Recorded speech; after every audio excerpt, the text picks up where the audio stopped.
Radio 4, it's 10:15. We present the Saturday Feature, a montage documentary which goes behind the scenes of our new drama serial which starts on Radio 4 and the World Service on Tuesday. We eavesdrop on the producers, writers and actors as they travel around the country to research the main characters, prepare the scripts and record the first episode. The Making of Citizens. Hello, citizens. How's the headphones? Harvey, are you there? Yep. The idea is it just kind of gets pretty out of hand at the end.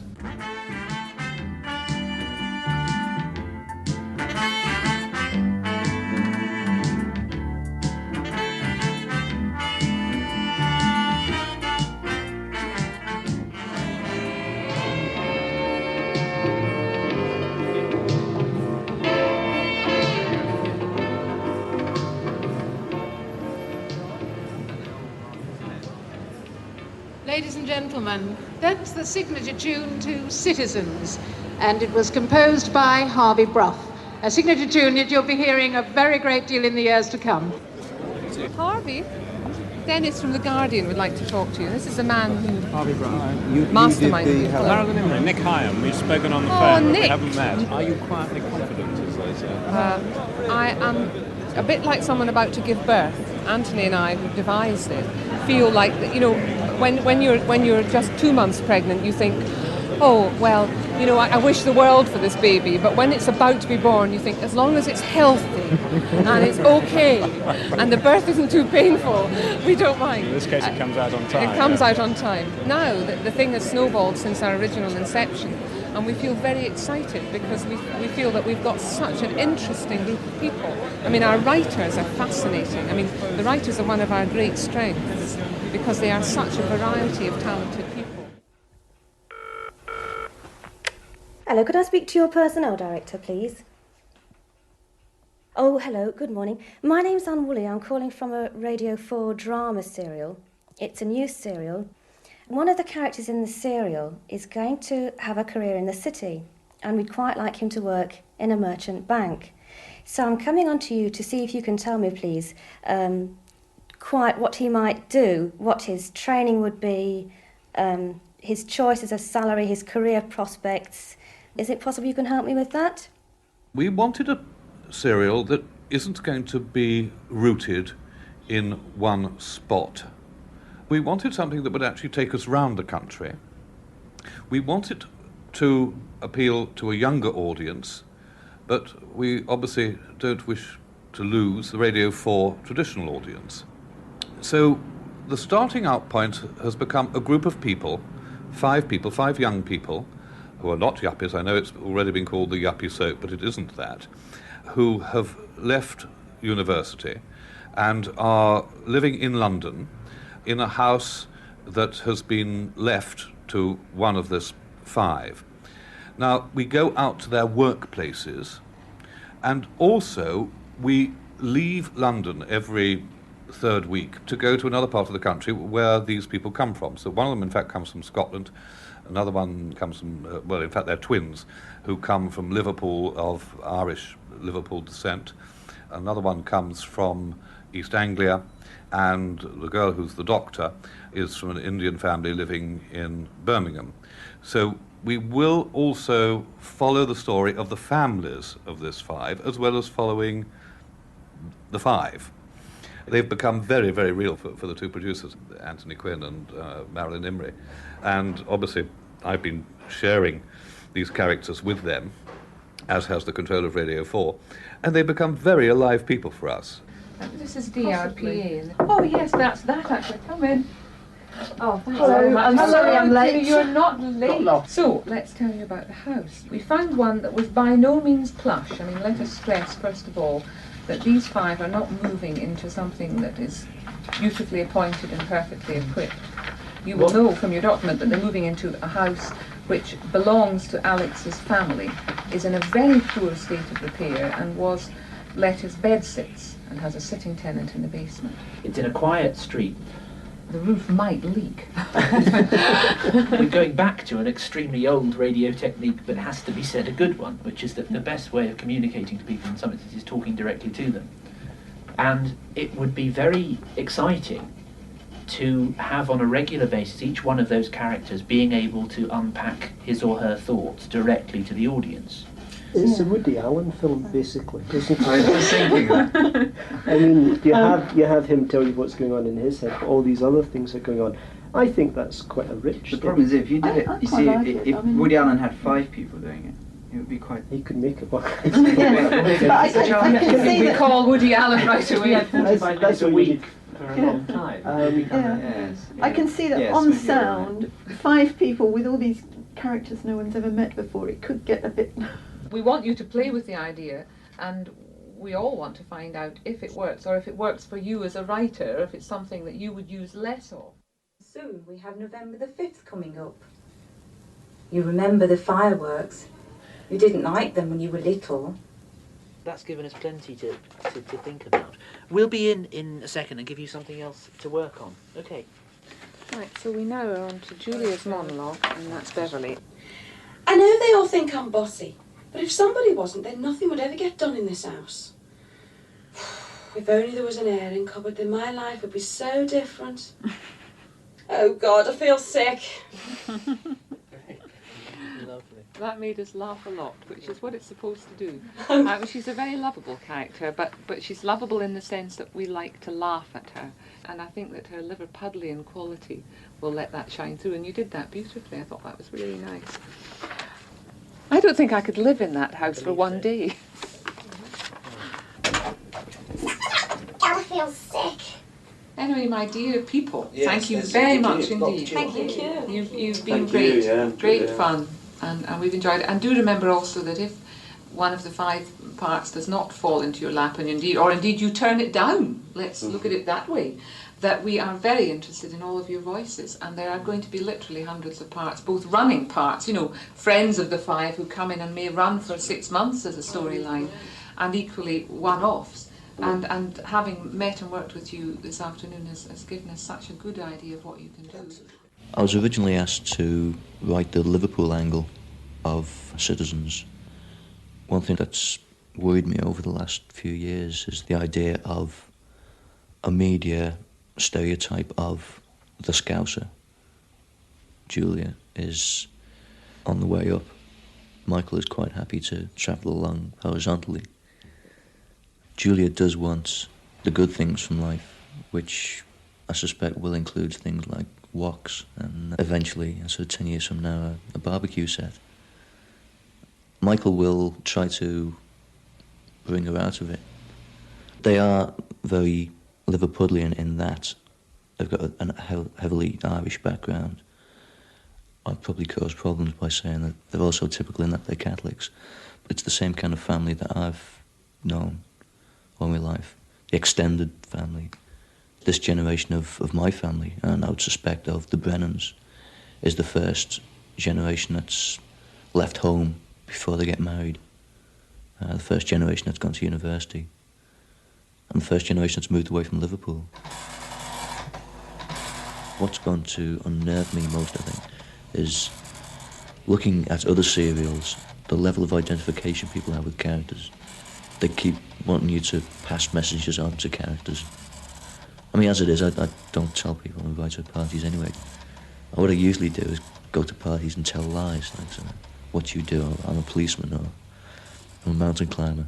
That's the one that got me into the motorsport because somebody challenged me to climb up the side of the house, which resulted in a very bad sprain.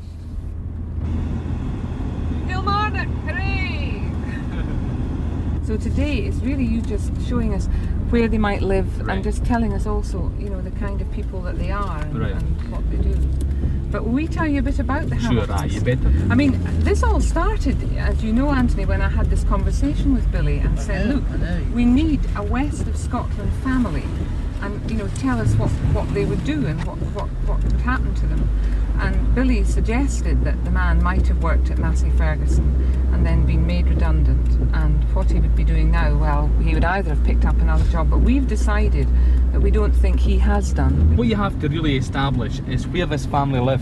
Yes. Whether it's in Kilmarnock or in the valley. I know it's muggy, isn't it? Well, there are 3 kids, of which Hugh's the eldest.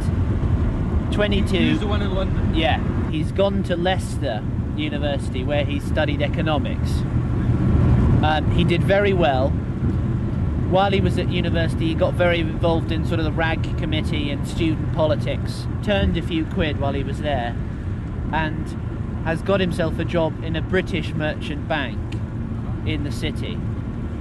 He's very determined to make it financially. Go left here. Get into this lane. Depending on the neighbourhood, nice gardens, well kept, quite well kept housing. Is that private housing as well, or is that, I mean, see that house on the end here? Maybe they've bought the house. Yes, and done it up. Yeah, because this is all council housing. Yes. That's quite interesting, actually, isn't it? I mean, whether or not there'd be any virtue in buying it. Yeah. Go left here.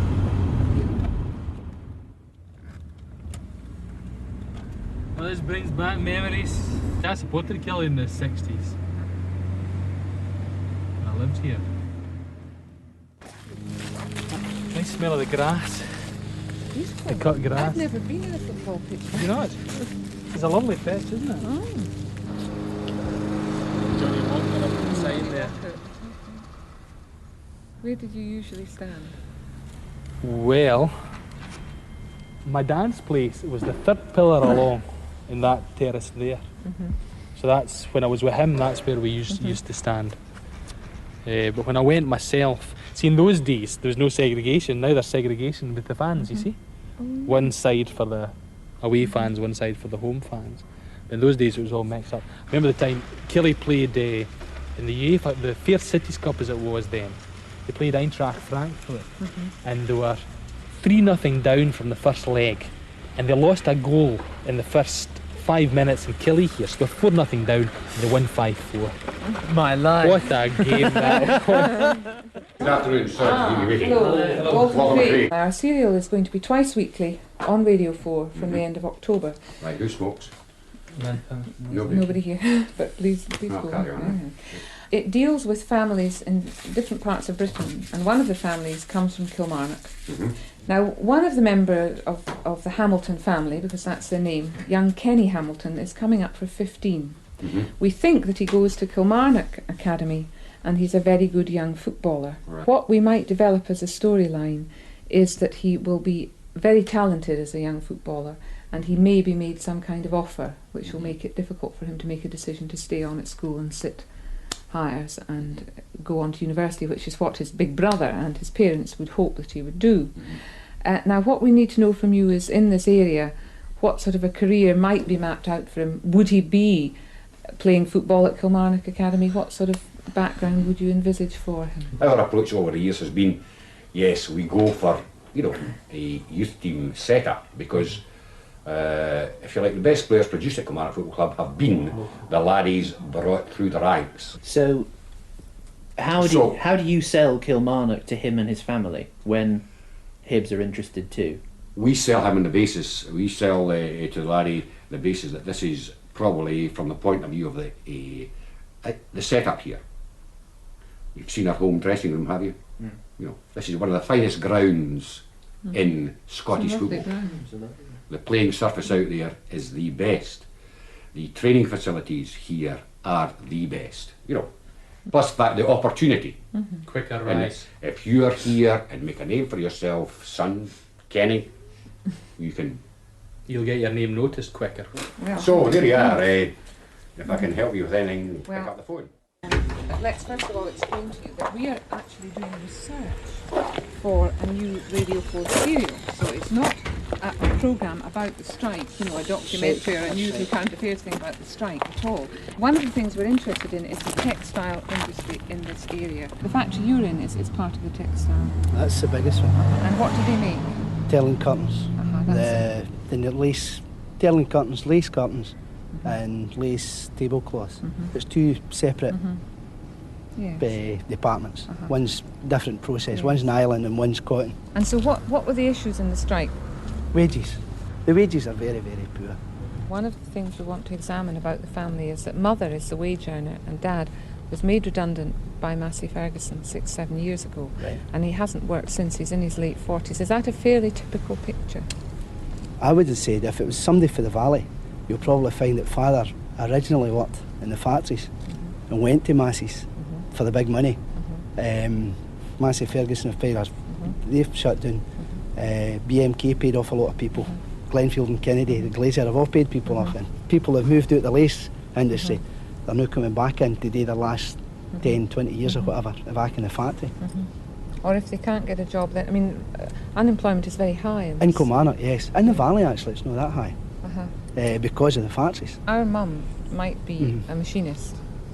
Aye, mum would probably be a machinist or a floor worker, what they call a floor worker. What about the union? Might she be a shop steward or in some way involved in the union? No, mid-40s. Her daughter's more likely to be the shop steward. Really? Aye. The women just don't want to know, the older women. Well, what we've decided is... We love this valley, but they cannot live here because it's too specific. So they're going to live in Kilmarnock. Dad is unemployed, but the band is a big thing in his life. Yeah. And Mum is working in a designer lace firm in Kilmarnock. And I mean, Hugh is already seen in London, the stuff that she's making. Julia probably sells it. Yeah. We've learned things like they would go to Blackpool on holidays when Hugh was wee.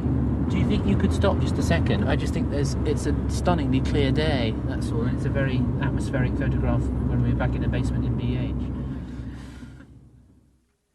Okay, this is scene 5. Crossfade to Hugh's office in the Merchant Bank.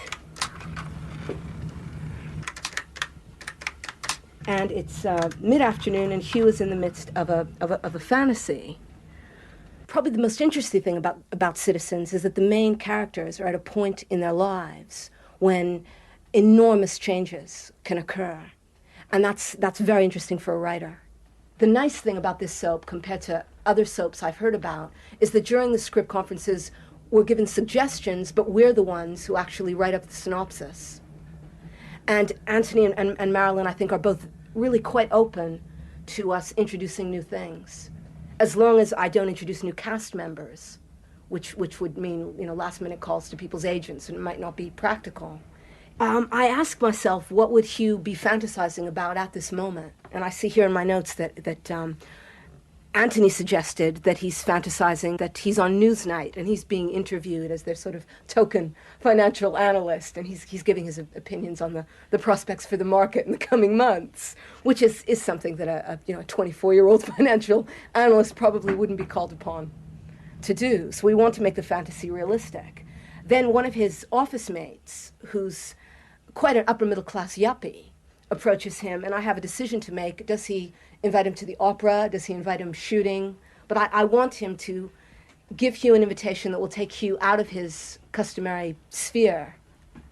So that will then give us further material for a future episode, Hugh at Covent Garden or Hugh in some English country house, desperately trying to cope. It's less lonely than a lot of writing jobs because, of course, there are those monthly script conferences. I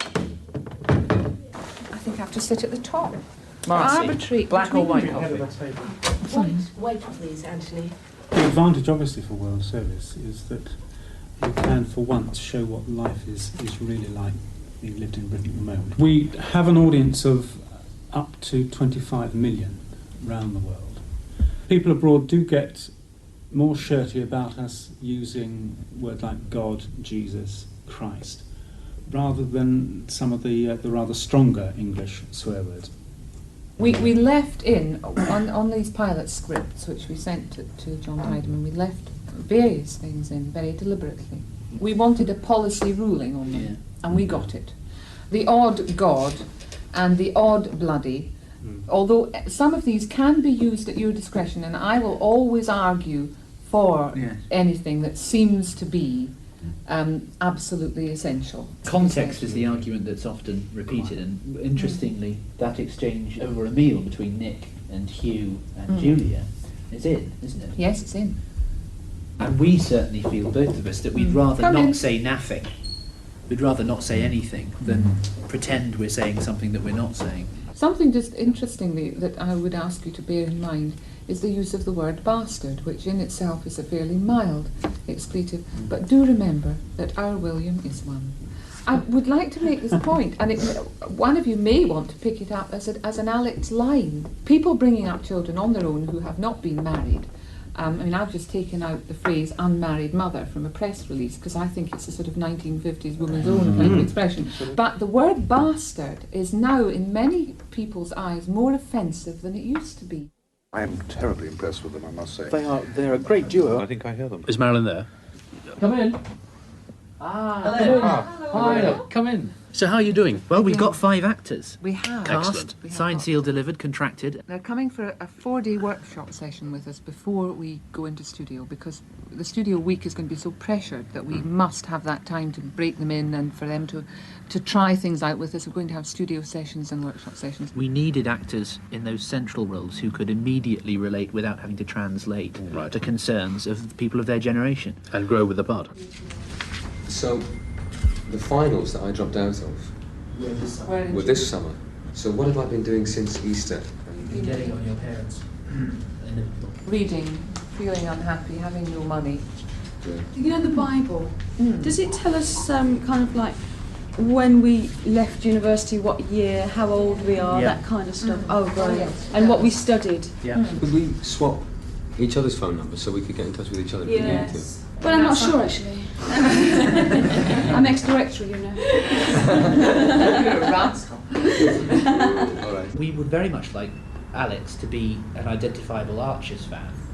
And she listens to the Archers. They don't have a television. And we hear that. Oh, we listen to the radio. She listens to the radio all the time, and she's bound. She's a Radio 4 girl down to her back. Maybe you could write letters to that feedback programme, couldn't you? Complaining about the programmes in character. The things that would annoy Alex on Radio 4, you know, when they write in about the current Alexandra affairs. H.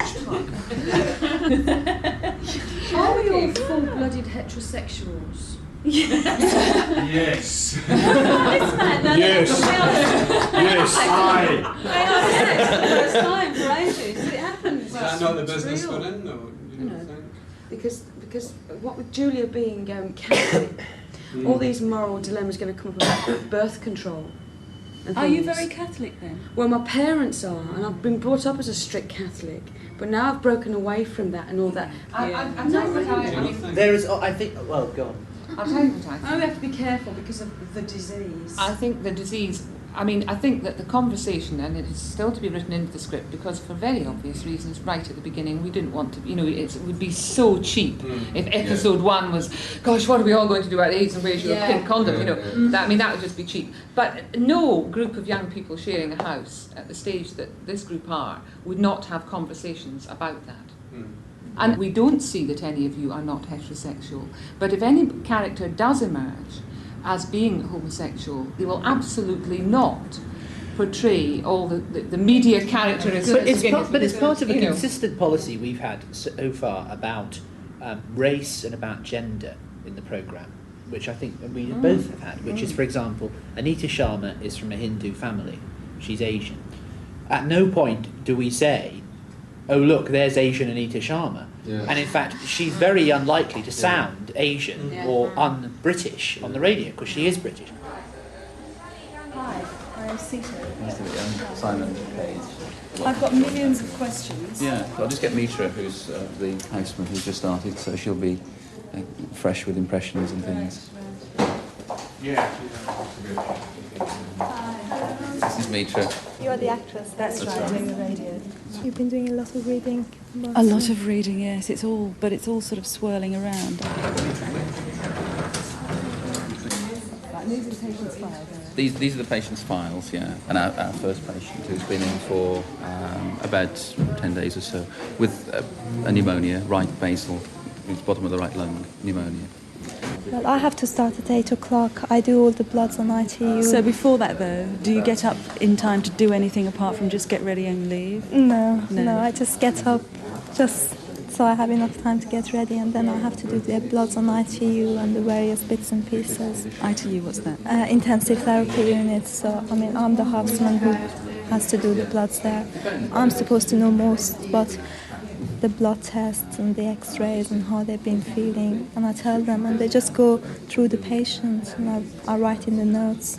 What hobbies do you have? Well, I mean, I haven't done any sports since I started my house job, but I used to do squash and badminton. And I do like cinemas and plays, but I don't really. I used to do drawing, paintings and things like that, but I haven't really been doing that. Right, and what about writing? Reading? What sort of books do you read? I read detective books, and murder books, things like that. That's nice. Let me see your face as well, so if you let him lay his cheek against yours.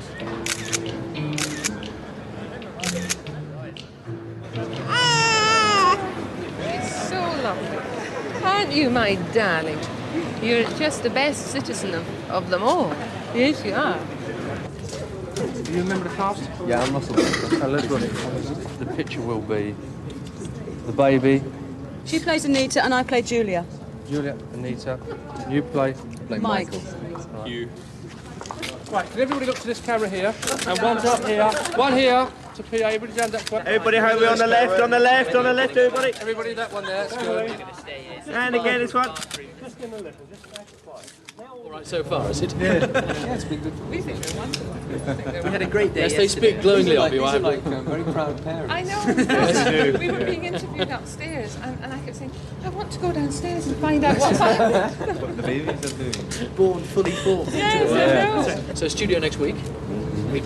Yeah. The hard graft starts. Hard graft. Yeah, looking forward to it. When they come back from their coffee break, Peter, Yeah. if you can take us round the house, Peter, and Indeed. Jess, when you have a moment, Yeah. Hello. could you go round to the front door? Yes. You're there. Front door, but I've got various locks and things. Yeah. Shutting the door. Blah blah. Welcome, welcome, welcome. Hello, hello, hello. 1, 2, 3, 4, 5, 6, 7, 8, 9, 10. No, that's okay. Don't exhaust that's yourself. all right. It's a long day. Like birth of a nation, this is. No, it is, isn't it? Baby in the background. Okay. Chat, chat, chat, chat. On my way over. Blah blah blah blah blah blah blah blah blah blah. Hello, Russell. Can I ask a question? Do. How many steps is it to the door? Well, now, on our plan, it's a good half dozen steps up to the door. Right. Okay, just so I know how many I'll climb.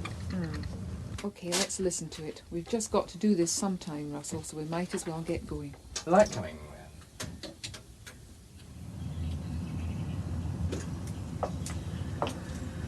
Here we go. Limerick Road. Ah, Ray, not number 47. Oh, no! Oh, God, this is awful. Isn't it? We're just listening you've got to to still face the mic, unfortunately, Russell. You can't do it totally realistically. Right, okay. It isn't awful. Dynamic duo, just like old times. Yeah, just like old times. Hooray, we finished! Should we go in? Yes. It's but all now over. It's all over. It's only just begun. God. This is the first blast. Have you got it? Yeah. Oh, right, here's a drink. Well done. Well done. Well. Yay! Whoa. Style. What do you think of them, Peter? Because Peter's Amazing, worked on actually. Wagoner's Walk and Dale's and the Archers. And the Archers. So he's an expert. he knows, okay.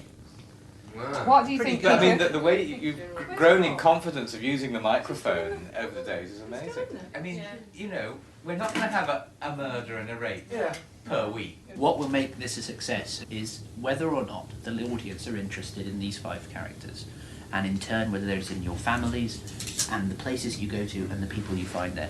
We don't need people coming back from South America being their voices having had a voice operation, or somebody all of a sudden having like another. Oh, I didn't know I had a sister and she's the same age as me. All these years you've kept it from me. Do you know what I mean? Well, I'm not promising that we won't have that. No comment. No comment from the producers. That's right. But I would like to know, and I don't know, Howard, if we should just switch this off now, really, to be honest.